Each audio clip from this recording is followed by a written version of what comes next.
Are you ready, kids? Aye, aye, Captain! I can't hear you! Aye, aye, Captain!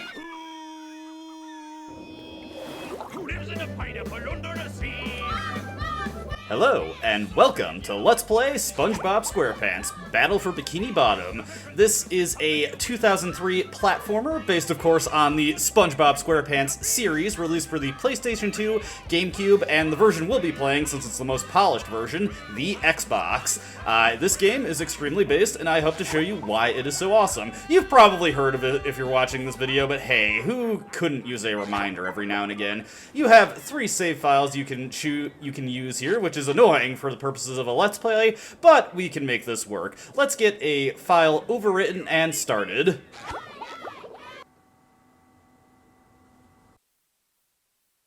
Welcome to Bikini Bottom, a normally peaceful undersea sanctuary.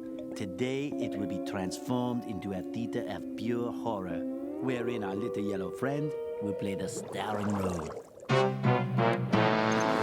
Today is the big day. I have devised an ingenious plan to finally steal the Krabby Patty formula.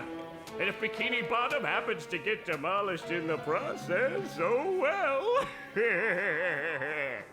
With my brand new Duplicatotron 3000, I'll clone an army of robots that will wreak mayhem and destruction at my command. One last review of the checklist. Let's see. Item number 1, is Plankton a genius? Answer yes. Okay, checklist complete. Throw in the switch. Welcome, my perfectly obedient robot army. Hang on. I want to get a photo for my scrapbook. Hey, hello? What do you think you're doing? Oh, no, wait, but I'm your master! I made you! No, oh, my good China!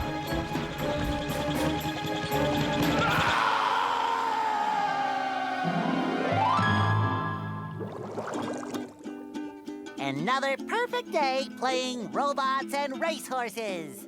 Yeah, only I keep getting the racehorses and the robots mixed up. Wouldn't it be great if we had real robots to play with, Patrick? I'd name mine Robo Jr. or Zorlon or maybe Frankie. Yeah, these unreal robots are getting boring. Hey, what if we put the robots in here? Oh, how shellfish of you. It's not just any shell. It's my magic wishing shell. Wow, that's great, Patrick. So we put the toy robots in here. Okay. Then we say the magic wishing words and shake the magic wishing shell. Okay. Then we go to sleep, and in the morning, we'll have real robots to play with! But Patrick, aren't we going to say the magic wishing words? You already did! So, okay is the magic wishing word? It used to be Alakazama Alabala Wiesna Tikitana Fushbar Griddle Bits von Wiederschnauzer, but I kept forgetting it. Are you sure this'll work? Sure! Last week, I only had one big cookie crumb and I was really hungry. So I put my cookie crumb in the magic wishing shell. Then I said the magic wishing word and shook it. And in the morning, I had lots of little cookie crumbs. Patrick, I proclaim that tomorrow is going to be the best day ever. Good night, SpongeBob. Good night, Patrick. The next morning. Gonna play with robots, gonna play with robots, gonna play with robots, gonna play with... Wow! Gary, did you do that?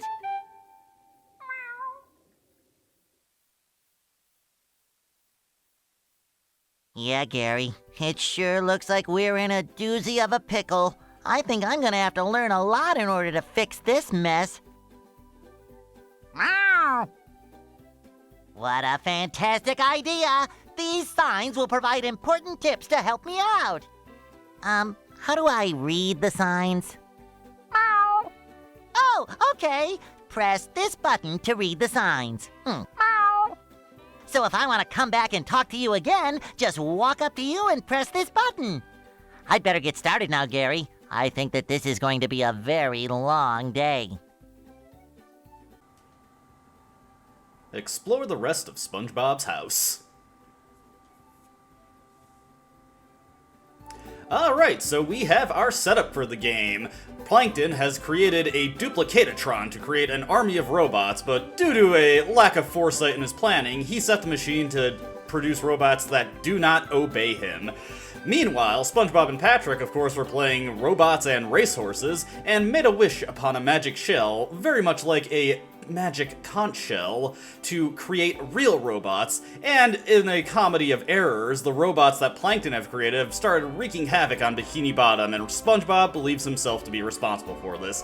So we find ourselves in SpongeBob's house, which is the tutorial area for the game. We have a variety of signs here that you can walk up to and press the R trigger to read, though the first time you walk across them, most of them will automatically force you to read them. There is also a little bonus cutscene you can get by going up to the TV here. Breaking news! Bikini Bottom residents have been attacked by a raging torrent of robot horror! So much for fixing this quietly. Authorities are not sure who is responsible for unleashing the mechanical menaces, but they have assured us that the person is in big trouble! Uh-oh. Did I say big trouble? I meant so enormous that it's hard to comprehend trouble!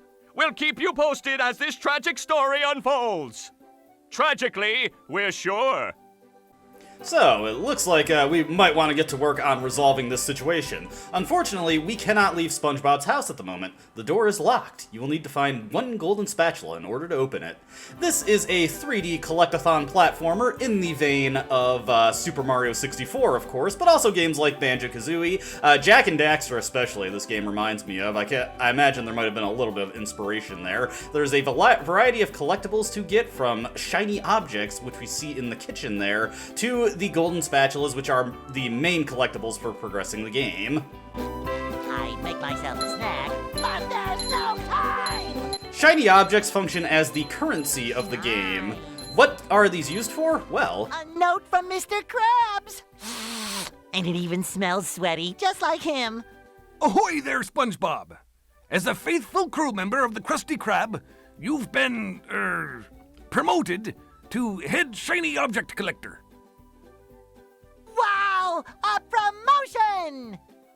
That's right, a promotion! So what this here new job entails is you collecting all these shiny objects that the robots are leaving behind and bringing them to me. Now stop seahorsing around and get busy collecting. so, yeah, note from Mr. Krabs. That is not just SpongeBob's internal voice of reading the note.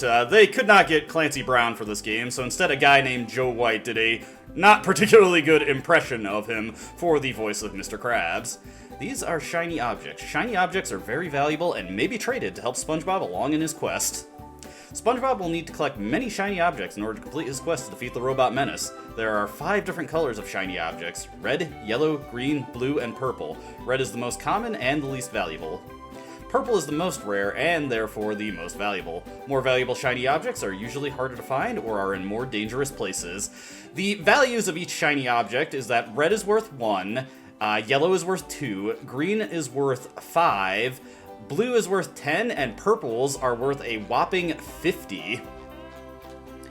The right analog stick controls the camera. Move the right analog stick to rotate it to SpongeBob's right. Move the right analog stick to the left to rotate the camera to SpongeBob's left. Move it forward to look down, and move the right analog stick back to look up. Go ahead and try it. Press the A button when you are done. So, yes, of course, we have dual analog controls here, able to rotate the camera around with the right analog stick. Not exactly something you could fully expect from a platformer in the beginning of the 3D platforming era. Now, one thing to note about this is that it is a very early example of a dual analog control game, so when it says look up and down with the right analog stick, I'm pressing very lightly and the camera jerks around something fierce when you press up and down. To get it to rotate, you have to be very, very particular about how hard you hold it to the left and right. You want to hold it straight across and keep your diagonals to a minimum, or else the camera is just going to zip around up and down. Pretty obnoxious, but I've gotten used to it at this point. That was an interesting photo you've got in your bathroom, SpongeBob. I'm not gonna think too hard about that. Now, we only need 50 shiny objects to get into SpongeBob's closet. However, there are other areas in the house we can explore, so let's use up some of our shiny objects to open these doors. Maybe a little bounce on the old bed. Many many levels in this game have areas that are barricaded by shiny object locked gates, requiring you to get a few in order to go through them. These early ones are pretty cheap, but later on they become a lot more expensive, and the other main purpose of shiny objects is to buy golden spatulas after a certain point. Those are very expensive. Unfortunately for us, some farming of shiny objects is required for the completion of this game.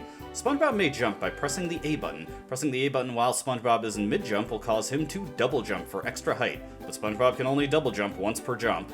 So yes, we have double jumps in this game. A unique mechanic of SpongeBob... Oh hey, this is a pair of SpongeBob's underwear. SpongeBob will lose a pair of underwear every time he gets hit by a robot or touches dangerous objects or surfaces. Like this! Once SpongeBob has lost all his underwear, he must start that area over again. SpongeBob may get back underwear if he has lost by collecting additional pairs along the way. SpongeBob starts out by wearing 3 pairs of underwear right now, but there are special pairs of golden underwear hidden in Bikini Bottom, which, if found, will allow SpongeBob to wear more than 3 pair at a time. SpongeBob can check how many pairs of underwear he has on by pressing the black button. So yes, underwear is our health for the game. Also, SpongeBob has a photo of Sandy in his room for some reason. Whatever. Let's go into the attic area. Sorry if I talk over some of the comments that SpongeBob says. He has a lot of dialogue for various areas in the game. SpongeBob may see how well he is doing by pressing the black button. The number in the upper right is how many shiny objects SpongeBob has. The number in the upper center is how many golden spatulas SpongeBob has collected. The number in the lower right is how many of Patrick's lost socks SpongeBob has found. Finally, the number in the upper left is how many pairs of underwear SpongeBob has. So yeah, UI elements, pretty simple, giving you a running total of all the major collectibles you have gotten in the game. Let's go around and read all these signs so they don't interrupt me while I'm trying to interact with the environment. Press the X button, and SpongeBob will do a bubble spin. SpongeBob may use the bubble spin to smash open tikis. Push buttons on walls or defeat most robots. SpongeBob may also bubble spin in mid-jump to hit things that are higher up. One mechanic about SpongeBob's bubble spin is that on the first usage of it in the air, it actually slows SpongeBob's descent, allowing him to extend his jumps a little bit and complete platforming challenges a bit easier. This is pretty important to know as it's helpful in many areas, but it also has unique interactions with bounces. As you can see, we can hit that button there, and we can hit these tikis. If you hit tikis rapidly in sequence, you start to rack up combos. The higher your combo goes, the more shiny objects you'll get in addition to the ones you got from the tikis after the combo expires. Let's go read some more of these signs. Press the B button in midair, and SpongeBob will do a bubble bounce attack. The bubble bounce attack can smash tikis or robots that are directly below SpongeBob. Or push buttons on the ground. SpongeBob may only do the bubble bounce move during a jump. So yes, our ground pound of the game, creating some big old bubble feet to smash things below us with. Press the Y button when on the ground and SpongeBob will do a bubble bash attack. The bubble bash attack can smash tikis, or robots, or push buttons that are directly above SpongeBob. When you see this icon, SpongeBob can stand on and bubble bash to break tikis directly above him. So yes, we've got the Bubble Bash. Unlike the Bubble Bounce, you can only use the Bubble Bash when on the ground. It does give you some height, but you can't really move while using it, so it's not exactly a jump substitute. Or at least it's not intended to be. To see how well SpongeBob is doing in every level of the game, press the Start button. When paused, pressing up and down will show you how well SpongeBob is doing in each level of the game. Pressing right and left will give SpongeBob a hint on each golden spatula that SpongeBob knows about. By pressing the A button when the hint for a golden spatula is selected, SpongeBob can take a taxi directly to the area of that spatula from anywhere in the game. So this is actually a surprisingly forward-thinking platformer for the era that it was released in. You can actually fast travel to the various objectives of the game for collecting golden spatulas, as well as warping around the different levels without having to actually travel to the entrance triggers for them. So it's actually remarkably ahead of the time in that area. It's also one of the earlier 3D platforms that eschewed a life system and just uses standard checkpoint systems, which you see a lot in the modern era. So let's bubble bounce this button here to get a trampoline. One thing to note about trampolines is that if you bounce off of them repeatedly, you noticed how the first time I bounce off of it, the bubble spin still slows my descent. But if I bounce, bubble spin, and then bounce again, no longer does the bubble spin slow my descent. You can only get a slowed descent from the bubble spin per one bounce, which is important to note when you are doing chains of platforming along bouncing platforms. With that taken care of, let's bubble bash this. And we send a ball out into the attic, which went in a bit of an unfortunate direction. Fortunately, this game does not have too many rolling ball puzzles, which is good, because the physics in this game are a little finicky, especially for knockback when you take damage. It is pretty infamous for the wild and far directions it sends you in when you get knocked back. But if we move this bubble along, or this ball along, we can jump up on it and then use it to hit this button on the wall. Whoops. Sending it back a little bit, but fortunately I could still reach it. Hey, is that one of those socks up there? Now that we have the trampoline out, we can bounce up to these platforms that we just made appear, and do a little bit of jumping along to get the sock. As well, if we jump back here, and I believe we're right over it, yeah. We can jump down here and grab that green shiny object, giving us another 5 to our total. We want to collect a lot of shiny objects and do our best to rack up high combos so that I don't have to do too much farming later in the game. With the 50 shiny objects collected for this door, this is a golden spatula. Golden spatulas are needed to unlock new areas of Bikini Bottom. SpongeBob will need to collect many golden spatulas in order to find and defeat the source of the rampaging robots. So, we got our first golden spatula, the stars / power cells / jiggies of the game. We need to collect a lot of these to complete this game. 100 in total if we want to get the best ending, although you can complete the game with only 75.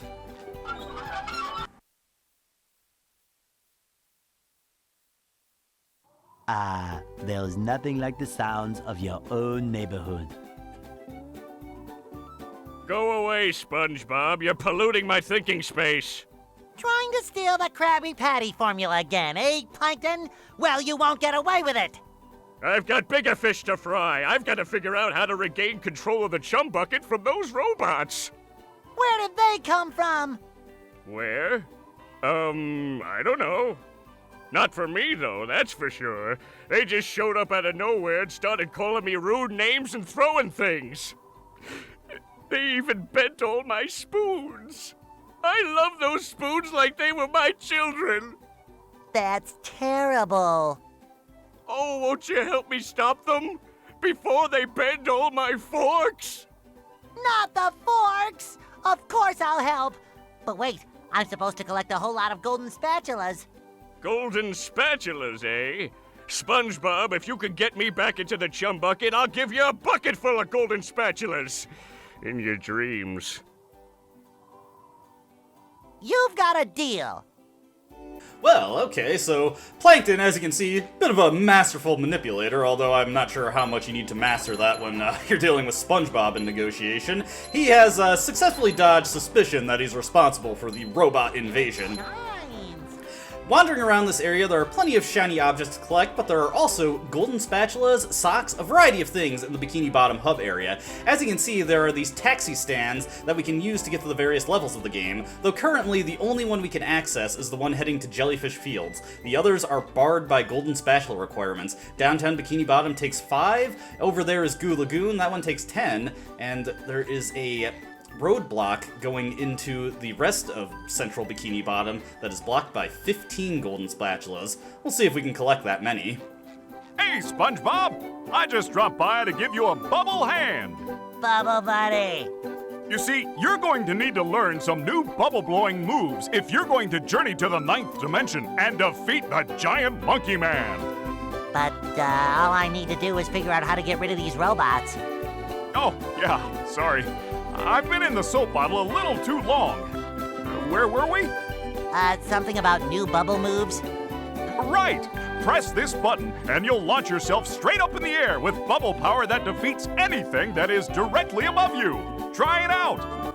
We'll have plenty of opportunities to do that, Bubble Buddy, but this is actually a trick on the player to rob them of some shiny objects. Many times throughout the games, you will find these flying tikis in the air, and they actually create platforms that you can go across to get various secrets in the game, or just additional shiny objects. Now that we've actually jumped across them and collected that blue shiny object, we can destroy them no problem. But don't, if you see tikis stacked in a particular configuration, don't be so eager to smash them, because sometimes they are the intended platforms you need to use to get to a section that has something like a sock or even a spatula, or at the very least a level-specific collectible.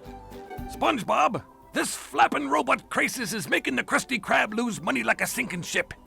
No money means no more Krusty Krab.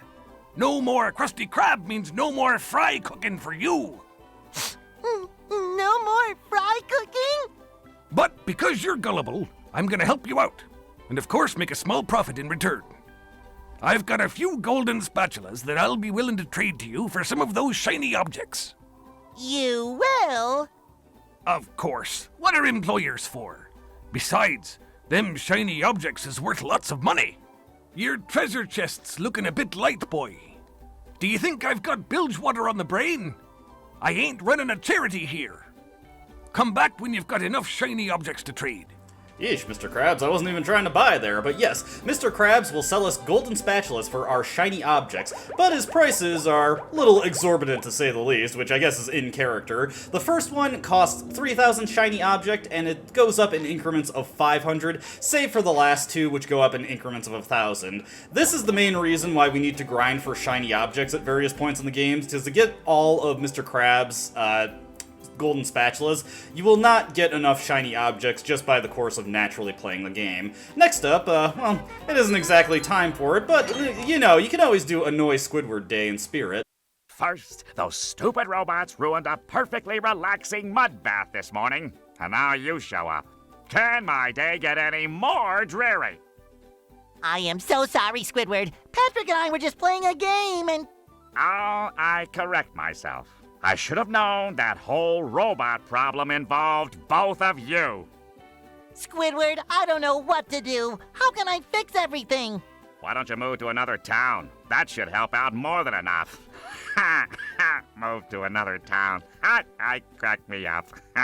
But seriously, just jump around like an idiot. That should at least make me smile. Gonna give me a golden spatula for that, Squidward? As a matter of fact, yes, he will. But there is also another secret in Squidward's house, should you destroy it. I'm sure he appreciates what we're doing right now. Give this a quick makeup, and if you do that, you get a sock for your efforts destroying every object within Squidward's house, but with enough jumps. Okay, just stop jumping, will you? If you take this golden spatula, will you please go away? See, Squidward? I knew that you could help me out. You're the best. Don't touch me. Well, that was a relatively easy to obtain golden spatula, and we have successfully ruined Squidward's day. Let's move on. Next up, you probably noticed Patrick standing by his house, and you seem to have another sock by him. So let's ask him what the deal is with these socks. Hey, Patrick. Nice sock. What sock? The one you're standing on. Oh, that one. It's lost. Well, if that one's lost, where are your other socks? Oh, they're more lost. A bunch of robots came through here and stole my whole sock collection. I could use some help getting them back. Sure thing, Patrick. What are best friends for? Okay then, for every 10 socks you bring back to me, I'll give you a golden turkey baster. You mean spatula? Bless you.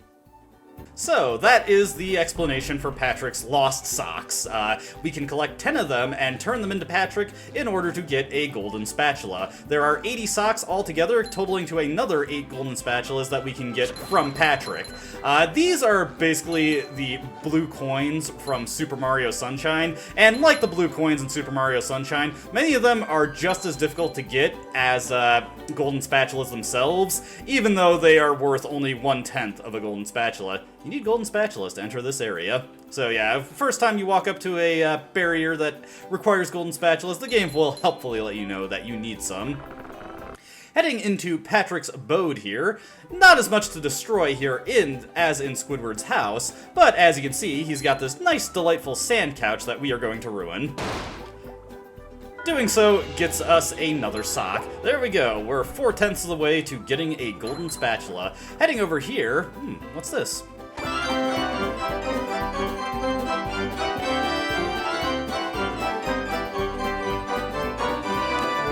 Oh, was some sick tunes right there. In all seriousness, I actually really do love the soundtrack of this game. Lots of good tracks in it. I highly recommend checking it out on your own time. It is very chill, very much enjoyable.